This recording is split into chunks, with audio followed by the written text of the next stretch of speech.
안녕하십니까, 레필입니다. 1월 18일 코오롱 플라스틱 보도록 하겠습니다. 먼저 증시 보겠습니다. 코스피 0.9% 하락했고요.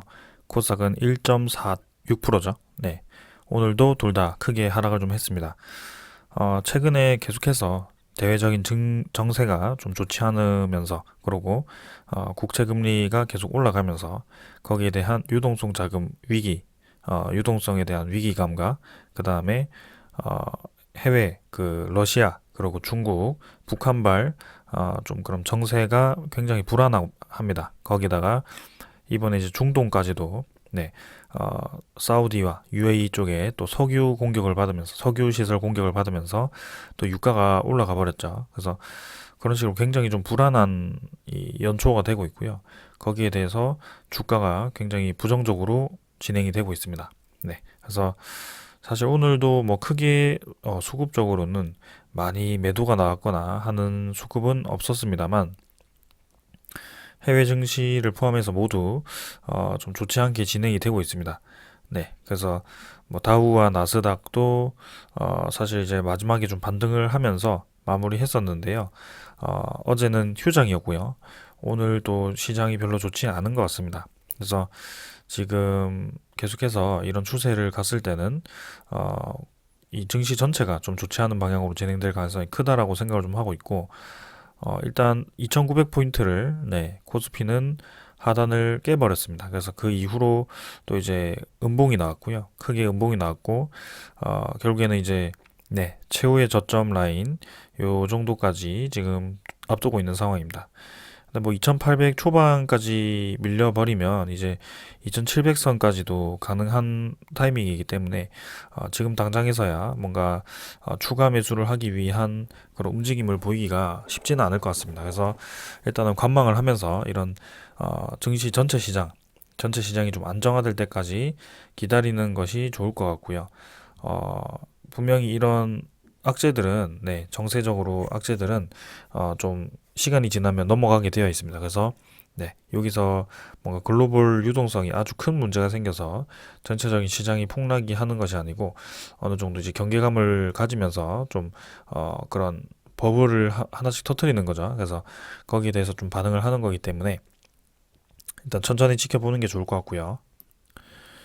주봉이라든지 월봉도 이제 좀 본격적인 하락으로 접어들고 있습니다. 그래서 일단은 이 25월봉선 2800선까지는 좀 이제 지지를 해주면서 진행이 되면 좋을 것 같은데요. 한번 지켜보는 게 좋을 것 같습니다.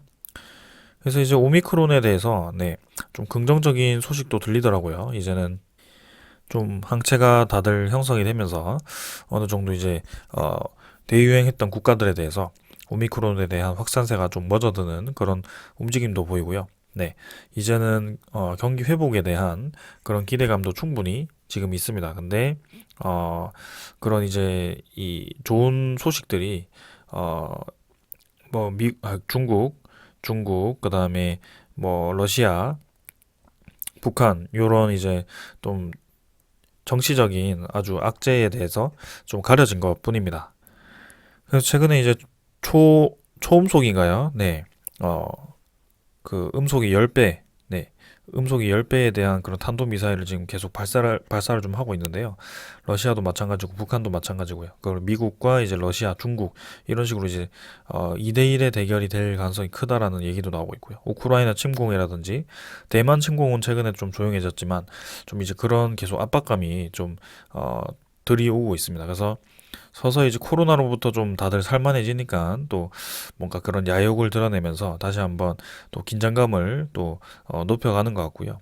네, 거기에 대해서 이제 단기적인 그런 조정세가 좀 나오고 있습니다. 그래서 유동성 자금에 대한 그런 회수도 있는 구간이고, 거기다가 이런 악재까지 있다 보니까 좀 이제 부정적으로 움직이고 있습니다. 하지만 이런 것들은 그리 오래 가진 않을 것이다. 그래서 어느 정도 이제 주가에 반영이 되고 나면, 한번 이제 충격을 받고 나면 다시 한번 지지를 해주면서 충격을 완화시키는 그런 과정이 나올 것이다. 그때까지는 좀 숨죽이고 지켜보는 것이 좋을 것 같다라고 말씀을 좀 드리겠습니다. 그래서 오늘도 사실은 뭐 어제도 마찬가지고요. 뭐 크게 엄청나게 이 매도 물량이 나왔다. 기관과 외국인이 막 쏟아내면서 주가를 내렸다라고 보기는 어렵고요. 어느 정도 이제 매수 세력도 있고 매도 세력도 크게 많지는 않았지만 확실히 이제 받쳐주는 그런 힘이 약하다 보니까 좀 네. 뭔가 적은 매도량에도 좀 힘없이 떨어지는 뭐 그런 어, 완전 이제 투심이 굳어버린 거죠. 그래서 네, 그런 상황 때문에 이렇게 하락을 좀 하는 것 같고요. 이렇게 좀 힘없이 떨어진 하락분은 분명히 이제 그런 하락을 이 촉진한 그런 요인이 좀 잠잠해졌을 때는 다시 한번 올라갈 수 있는 그런 힘이 있기 때문에 크게 뭔가 걱정할 필요는 없을 것 같습니다. 자, 그 다음에 코스닥 지수고요. 코스닥 지수도 사실 바닥 라인까지 거의 다 떨어졌고요. 좀 더 떨어지면 이제 900포인트까지도 가능하다라고 말씀을 드렸고요. 지금 이제 한 번 이제 크게 떨어지는 그 패턴이 나왔거든요. 근데 반등이 좀 나와야 되는 구간인데 사실 이런 정세라든지 그런 걸 보았을 때는 지금 단기적으로는 좀 이제 급등을 바라보기에는 좀 어려운 그런 상황입니다. 그래서 한번 크게 한번 내리고 반발 매수로 이제 좀 올라가는 그런 과정을 기대할 가능성이 크고요. 그때 이제 미국 증시라든지 그런 게 이제 반등을 해줬을 때 그냥 같이 뭐 기술적으로 좀 반등해주는 뭐 그런 움직임이 나올 것 같습니다. 지금 이제 그런 상황이 계속 반복되고 있고요. 지금 외국인과 기관도 사실 코스닥에서 크게 매도하지 않았지만 1.5%나 지금 하락을 좀 했고요. 환율 자체는 지금 계속 높이 유지를 좀 하고 있습니다. 그래서 이런 부분에 대해서는 확실히 좀 증시에 좀 부담감이 느껴질 수밖에 없는 상황이고 우리는 좀 지켜볼 필요가 있겠습니다. 10년 국제금리도 이제 1.8% 이상 올라갔고요. 계속해서 올라가는 방향으로 진행이 되고 있습니다. 근데 올라가는 방향으로 가고 있지만 이미 국제금리가 올라가는 것에 대해서 급등하는 것에 대해서 어느 정도 반영이 되었다라고 볼 수 있기 때문에 지금 마냥 국채금리 때문에 주가가 떨어진다라고 보기는 어렵고요. 어느 정도 이제 그런 불안한 대외 정세 때문에 좀 그런 이렇게 부정적인 움직임이 있는 것 같습니다. 그래서 그런 대외 정세도 좀 살펴볼 필요가 있겠습니다. 그다음에 이제 미국 증시라든지 뭐 유럽 증시도 지금 1% 이상으로 좀 하락을 좀 하고 있기 때문에 선물이요. 그래서 내일도 크게 좋은 장은 안 열릴 것 같습니다. 그래서 뭐 최근에 트렌드가 이제 내리다가 마지막에 말 올리는 게 뭐 미국장의 트렌드인데요. 또 이제 그런 식으로 진행되었을 때는 이제 우리나라 증시는 좀 이제 빨간색이 들어올 수도 있겠지만 당장에서야 뭐 빨간색이 들어온다고 해도 큰 의미는 없을 것 같습니다. 그래서 이제는 이런 위기감들이 좀 이제 뭐 협상이 되든지 그런 타협이 되고 나서 좀 잠잠해졌을 때 다시 한번 실적주 위주로 관심이 들어오면 이제 올라갈 가능성이 크고요. 거기에 대해서 그런 시기까지 좀 차분히 기다려 보도록 하겠습니다. 자, 오늘 여기까지 하고 종목 보도록 하겠습니다. 코오롱 플라스틱 보겠습니다. 250원 하락해서 2.2% 하락했고요. 1,900원 하락을 했습니다. 자, 코오롱 플라스틱도 지금 너무나도 좀 많이 하락을 좀 했고요. 생각보다 지금 저점을 깨고 나서 좀 많이 하락을 해버렸습니다. 그래서 1거래량 자체도 지금 굉장히 적은 편이긴 한데요. 마찬가지로 증시 분위기에 따라서 지금 굉장히 좋지 않게 좀 진행을 하고 있는 모습입니다. 그래서 사실상 원래는 이제 11,900원 정도? 네, 요 정도에서 이제 지지를 좀 해주면서 반등을 했어야 되는 자리에서 지금 증시가 좀 무너지면서 이런 식으로 힘없이 떨어지는 모양이 나왔고요. 여기에 대해서는 사실, 증시가 좀 반등을 해주면 결국 반등을 할 수밖에 없는 자리입니다. 근데 코오롱 플라스틱이 지금, 수소에 대한 그죠? 수소 전체로 좀 산업이 조금 좋지 않은 소식이 있어가지고 지금 수소 관련 종목들이 좀 약세를 띠고 있는데요. 거기에 대해서 좀 기존에도 약세를 띠던 그런 상황에서 매수 세력이 딱히 없는 상황에서 이렇게 증시 자체가 좀 떨어지다 보니까 이런 식으로 떨어진 것 같습니다. 근데 결국에는 우리가 산업 자체를 좀 바라보았을 때는 수소 방향으로는 갈 수밖에 없고요. 네, 거기에 대해서 그런 플라스틱 엔지니어링 부품에 대해서는 계속 수요가 필요할 겁니다. 그리고 지금 코오롱 플라스틱의 주요 사업인 POM 가격이 꽤나 높이 형성이 되어 있기 때문에 올해 실적도 꽤나 괜찮을 걸로 예상이 되는데요. 근데 이제 수소 자동차에 대한 그런 악재로 인해서 좀 주춤을 하더니 이런 식으로 계속해서 증시까지 악재가 겹치면서 이렇게 하락을 좀 하는 것 같습니다. 자, 일단 차트로 보았을 때 사실 241선, 241 장기 이평선까지 지금 거의 주가가 떨어지는 상황이고요. 여기에선 뭐 주가가 좀 반등을 해주면 네, V자로 올라갈 수도 있는 구간이긴 합니다. 근데 이 코스피 지수에 대해서 지금 많이 영향을 받는 것 같고요. 코스피 지수가 반등을 하는지 그 여부에 대해서 좀 확인을 하는 것이 중요할 것 같습니다. 만약에 더 떨어진다면 이제 이 241선 근처까지 갔다가 좀 이제 가격대를 형성할 필요가 있을 것 같고요. 여기서 이제 지지 라인을 여기처럼 좀 형성할 필요가 있겠습니다. 그래서 V자로 올라가지 못한다면 어느 정도 이제 횡보하는 구간을 만들어야 된다. 지금 생각보다 이제 골이 너무 깊어지는데요. 그런 시장 분위기 자체가 좋지 않다 보니까 거래량 자체도 지금 나올 때 나오지 못하는 상황입니다. 그래서 조금 더 지켜보는 상황이 좋을 것 같고요. 지금은 추가 매수를 하기보다는 저점 라인이 잡힐 때까지 증시가 좀 안정화될 때까지는 좀 지켜보는 방향으로 가는 것이 좋을 것 같습니다. 주봉이라든지 월봉도 좀 하락하는 방향으로 진행이 되다 보니까 일단 지켜보는 게 좋을 것 같고요.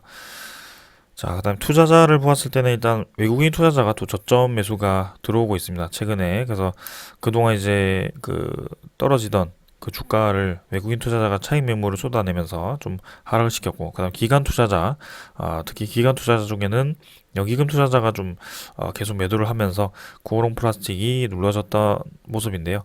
일단 외국인 투자자가 다시 한번 그 저점 매수를 해가는 모습입니다. 그래서 떨어지는 와중에 그 매수를 좀 하고 있기 때문에 아무래도 차익 매물을 차익 실현을 하거나 할 때는 다시 한번 주가를 어느 정도 띄우면서 진행을 할 거라고 생각합니다. 그래서 분명히 이제 반발 매수도 있을 거라고 반등이 있을 거라고 생각하고요. 거기에 대해서 그런 시기가 조금 일찍이 올지 아니면 좀 밀릴지 좀 지켜보는 게 좋을 것 같습니다. 지금 하락 같은 경우는 사실 지금 차트는 이제 거의 다 본 것 같고요. 여기 수소법에 대해서 지금 계속 통과가 못 되고 있습니다. 원래 올해 1월 달 들어가지고 수소법이 통과된다는 그런 기대감으로 수소 산업들이 좀 이제 투자가 확대된다. 그러니까 수소 산업들이 이제 지원을 받을 수 있는 그런 기대감에 활성화가 되겠다라는 그런 생각이 있었는데 지금 이제 계속해서 그 법안이 통과가 쉽게 되지 않으면서 네, 그죠? 경과 및 결과를 보시면 2021년 7월부터 해가지고 지금 벌써 4개월, 5개월, 네, 6개월 정도까지 이렇게 끌어왔습니다. 그래서 반년 동안 지금 빨리 통과가 되지 않고 계속해서 뭐, 저렇게 딜레이가 되는 모습이고요. 지금 탄소 중립 실현을 위한 핵심 법안인 수소법 개정안이 수차례 시도해도 국회 문턱을 넘지 못하면서 글로벌 탈탄소 에너지 대전환에 동참하고 있는 국내 기업들의 피해가 우려되고 있다. 그래서 특히 이제 코오롱 플라스틱과 관련된 수소차 보급 확대 및 협력 차질이고요. 여기가 좀 이제 타격을 입은 것 같습니다. 그래서 뭐 수소 연료전지라든지 수소 관련 수소 자동차에 대해서 그런 보급품들 그런 파트들을 들어가는 기업들이 좀 이제 막 주가가 올라갔다가 떨어진 이유가 요런 이 수소법 이 딜레이도 충분히 영향이 있는 것 같고요. 여기에 대해서 수소법이 하루빨리 통과가 되어서 좀 이제 네 수소 산업에 대해서 다시 한번 활성화가 되었을 때 그때 또 관심을 받을 수 있을 거라고 생각을 좀 합니다. 그래서 여기 보시면은 수소차 산업을 주도하는 현대차에게 직접적인 타격이 된다. 그래서 정부는 현재 전국 131개에 불과한 수소 충전소를 오는 2025년까지 450기까지 늘리고 수소차 보급도 현재 3배 이상 늘릴 계획이지만 이를 뒷받침할 수소법 개정안 통과는 기약이 없는 상황이다. 그래서 특히 수소 인프라 부족에 따라 지난해 국내에서 팔린 현대차 수소차 넥소는 8천여 대에 불과했다. 수소법이 국회를 통과하기 전에 현대차는 신형 수소차를 출시할 계획이 없는 것으로 알려졌다라고 합니다. 그래서 이런 것들이 이제 좀 악재가 되면서 지금 네, 자동차 부품 종목들도 특히 이제 수소 코롱 플라스틱 같은 경우는 그 수소 연료전지 하우징이라든지 아니면 수소를 보관하는 그런 그쪽으로 이제 개발을 좀 하고 있고 그죠? 그리고 자동차 산업에 대해서 그 부품들을 납품을 하고 있기 때문에 이런 소식들은 사실 좋지는 않습니다. 그래서 단기적인 악재는 될 수 있겠지만 전체적으로 이제 결국에는 수소법이 통과될 수밖에 없고요. 네, 거기에 대해서 이미 선제적으로 반영이 되었다라고 보았을 때는 사실 지금 상황에서는 저점을 다지고 올라가는 방향으로 가는 것이 맞다라고 보는 게 좋을 것 같습니다. 그래서 지금 여기서는 이제 어느 정도 저점 라인을 형성하는 것이 중요할 것 같고요. 증시 분위기에 따라서 내린 건 또 있기 때문에 증시가 반등을 해줬을 때 좀 말아 올리는 V자로 올라가는 그런 모습도 좀 지켜볼 필요가 있겠습니다. 그래서 이 외국인 투자자가 꾸준히 매수를 들어갈 것인지 혹은 다른 세력이 들어와 줄 것인지 일단은 지켜보는 게 좋을 것 같고요. 우리는 결국에는 자동차 산업, 특히 수소 자동차 산업은 결국엔 이어질 수밖에 없기 때문에 한번 조금 더 인내를 하고 기다려 보는 수밖에 없을 것 같습니다. 자, 코론 플라스틱 오늘은 여기까지 하고요. 네. 나머지 이제 수소 종목들도 좀 약세를 띠다 보니까 저런 수소법이 통과가 되었을 때 다 같이 좀 올라가는 그런 분위기가 형성되었으면 합니다. 자, 오늘은 여기까지 하겠습니다. 감사합니다.